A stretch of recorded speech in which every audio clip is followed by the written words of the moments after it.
So I've had a couple of people, and maybe not everybody, ask about assignments and things like that.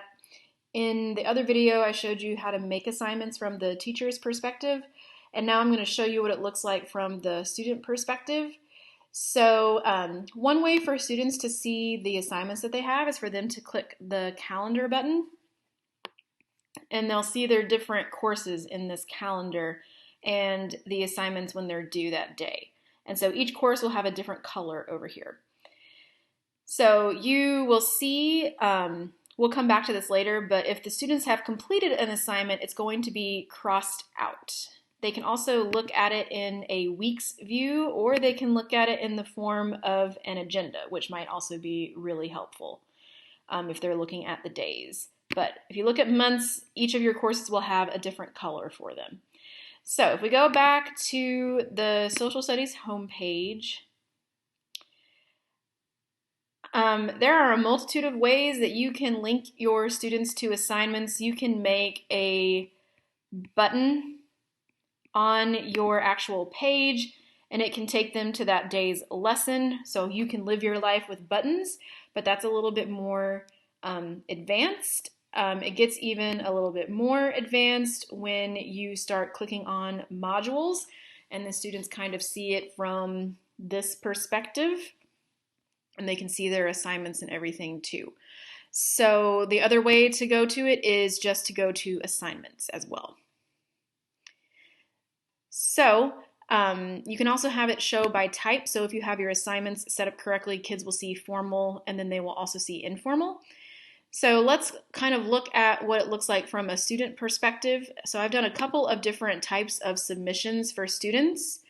So first and foremost, these are all the directions that the students will see. I have tried to make mine very deliberate.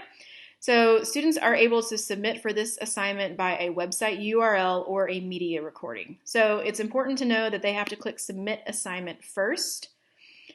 Website URL could be a website that could be the shared link for their Google Slides, Google Doc. There are easier ways to do that though, where they can link their Google Drive, and they can do it that way. You can't do it while you're masquerading.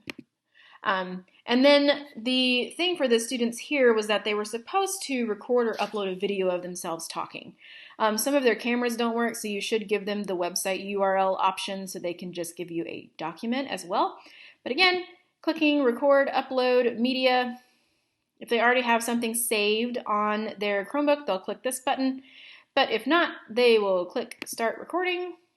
They can also turn off their webcam, and so they can make a video about themselves. Click finish, save. They can title their video if they want to.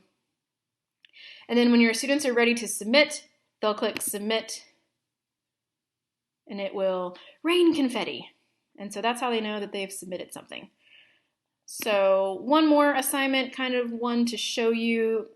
This was just a text box that they had to do. So again, submit assignment.